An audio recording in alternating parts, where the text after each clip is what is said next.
जहाँ पर अगर आप मनोकामनाएं मांगते हो तो वो पूरी हो जाती हैं। उसके लिए बस आपको शुद्ध मन से प्रार्थना करनी होती है। लेकिन क्या आपने इसी दुनिया के कुछ डरावने मंदिरों की कहानी सुनी है? कुछ ऐसे मंदिर जहाँ पर आपकी मनोकामना तो पूरी होती है, लेकिन उसके लिए सिर्फ साफ मन से प्रार्थना काफी नहीं है, क्योंकि उसके लिए आपको देनी होती है बलि। आज हम जिस मंदिर की कहानी सुनने जा रहे हैं, उस मंदिर का नाम सुनते ही वहाँ के आसपास वाले लोग थर थर कांपने लगते हैं। और आपने भी कभी ना कभी इसे न्यूज में या किसी स्टोरी में जरूर सुना होगा।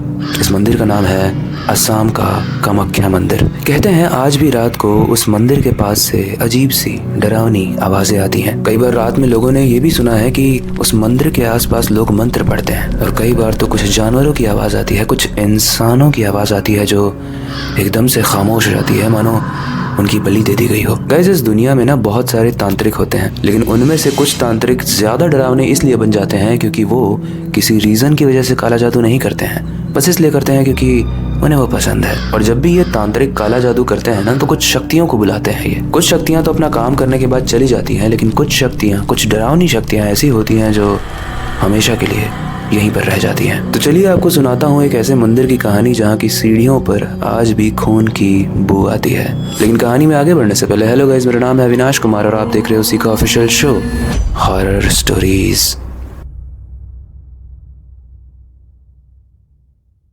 गाइस, भारत में ना 51 शक्तिपीठ हैं। ये शक्तिपीठ वो होते हैं जहाँ पर माता पार्वती के अंग गिरे थे। और हम आज जिस मंदिर की बात कर रहे हैं यानी कामाख्या टेम्पल, वो भी इनमें से ही एक है। एंड इसी वजह से ये बहुत ही डिवाइन और पावरफुल बन जाता है। लेकिन ये मंदिर सिर्फ भक्ति के लिए नहीं, बल्कि तंत्र विद्याओं के लिए भी फेमस है। अब मैं जो आपको कहानी सुनाने जा रहा हूँ, उस कहानी को सुनने के बाद आप समझ जाओगे कि इस मंदिर से लोग इतना डरते क्यों हैं। 1998 की बात है। इस मंदिर के पास एक गुफा हुआ करती थी। एक गुफा जो बहुत ही अंधेरी थी, चिपचिपी थी, गीली थी और सुनसान थी।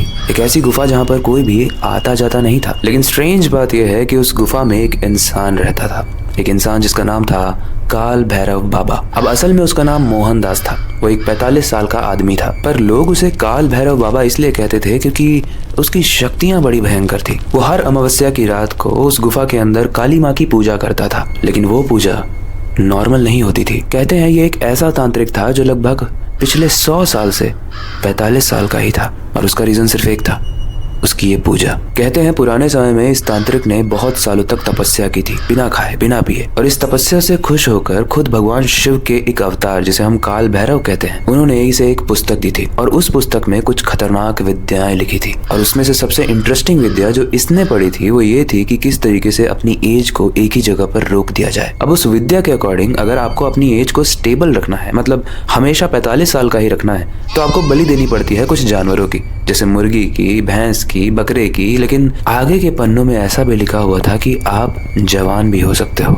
यानी 45 साल से आप 25 साल के भी हो सकते हो, 15 साल के भी हो सकते हो। लेकिन इसके लिए आपको बलि जानवरों की नहीं बल्कि इंसानों की देनी होगी। पिछले 100 साल से तो वो 45 साल का था, लेकिन इस बार वो तांत्रिक डिसाइड करता है कि वो अपनी एज को कम करेगा। पहले तो वो अपनी गुफा से बाहर निकलता नहीं था ज्यादा, लेकिन कुछ महीनों के बाद वो अपनी गुफा से बाहर निकलने लगा। वो आसपास के लोगों से मिलने लगा। और उस गुफा के पास का जो बाजार था, उसमें एक शीशा लगा हुआ था, जिसमें जैसे ही वो अपना चेहरा देखता है वो बहुत खुश हो जाता है, क्योंकि वो अब और ज्यादा यंग लग रहा था, वो और ज्यादा जवान लग रहा था। ये चीज उसको और मोटिवेट करती है कि वो और ज्यादा इंसानों की बलि दे। और जानते हो वो कौन से इंसानों की बलि देता था? कामाख्या मंदिर अपने शक्तिपीठ होने की वजह से बहुत फेमस है। तो यहाँ पर देश भर से, इनफैक्ट विदेश से भी लोग घूमने के लिए आते हैं। लेकिन जब लोग इस मंदिर के पास घूमने के लिए आते हैं तो कई बार यहाँ पास की गुफे में भी चले जाते हैं, ये देखने के लिए कि ये कितनी पुरानी सुंदर गुफा है। लेकिन जब वो इस गुफा के अंदर जाते हैं तो उस गुफा से चीखों की आवाज आती है। और वो कोई डरने की आवाज नहीं होती है, वो उनके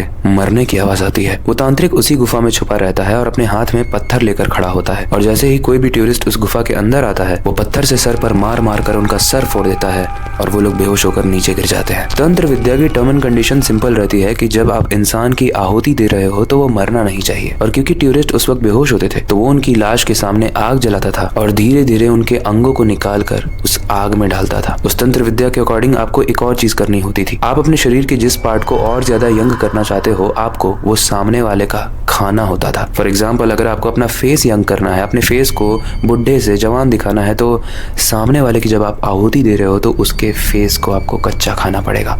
एंड ये तांत्रिक वो सारी ही चीजें कर रहा था। गाइज इस पॉइंट तक जब मैंने ये कहानी पढ़ी थी ना तो मुझे गूज़बम्स आ गए थे एंड मुझे काफी अनकंफर्टेबल भी लग रहा था। एंड आई नो कि आपको भी लग रहा होगा कि कोई इंसान ऐसा कैसे कर सकता है, लेकिन जब इंसान पागल हो जाता है तो इंसान ऐसा कर सकता है। 1998 में एक औरत आती है, उसकी 5 साल की बेटी ना बहुत बीमार थी।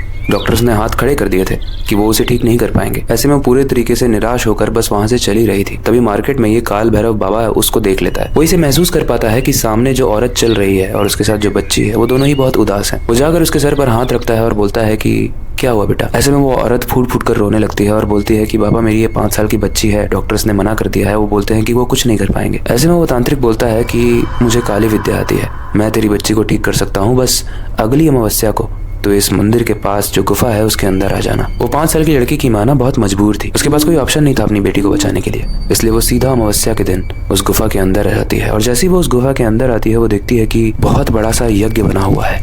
उस यज्ञ के आसपास में इंसानी खोपड़ियां रखी हुई हैं और उस गुफा से बहुत अजीब सी गंदी सी स्मेल आ रही है। लेकिन फिर भी वो इन चीजों को इग्नोर करती है और बोलती है कि बाबा ये रही मेरी बच्ची, आप प्लीज इसे ठीक कर दो। वो काल भैरव बाबा उस बच्ची के सर पर हाथ फेरता है और उसे बोलता है बैठने के लिए। उस यज्ञ के आग को वो जला देता है और पानी लेकर आता है, कुछ मंत्र पढ़ता है उस पानी में और बोलता है कि इस पानी को तुम दोनों पी लो। थोड़ी देर तक उसकी माँ तांत्रिक को घूरती है, बच्ची को भी अपने मना करती है, लेकिन थोड़ी देर के बाद वो लोग उस पानी को पी लेते हैं। लेकिन गाइस जैसे ही वो लोग इस पानी को पीते हैं वो दोनों ही बेहोश हो जाते हैं। अब तांत्रिक ने जो तंत्र विद्याएं पढ़ी थी उसमें उसने पढ़ा था कि जितना ज्यादा यंग बच्चा होगा या इंसान होगा उतनी ज्यादा यंग एज उस तांत्रिक को मिल जाएगी। उसकी माँ 45 साल की थी तो उसे मारने का कोई मतलब नहीं था क्योंकि उसकी एज तांत्रिक को लग नहीं पाती। तांत्रिक का इंटरेस्ट था उसकी बच्ची में। एंड गाइस थोड़ी देर के बाद जब उस माँ की नींद टूटती है तो वो जो देखती है वो देखने के बाद उसकी रूह कांप जाती है। वो देखती है कि उसकी बेटी का गला उसके धड़ से अलग कर दिया गया है और उसके सर को उस तांत्रिक ने उखाड़ लिया उसके धड़ से, और सर से जो खून टपक रहा है उस टपकते हुए खून को वो उस यज्ञ में डाल रहा है और डालते हुए कुछ मंत्रों को पढ़ रहा है। जब जब तांत्रिक उस मंत्र को पढ़ रहा है उसकी स्किन और ज्यादा सॉफ्ट होती जा रही है, वो और ज्यादा जवान होता जा रहा है। तांत्रिक को इस बात का होश नहीं था कि उस बच्ची की माँ होश में आ रही थी। तांत्रिक पूरे तरीके से अपनी विद्या में लीन था, लेकिन उसकी माँ को इतना गुस्सा आता है कि पास में पड़े हुए पत्थर को वो उठाती है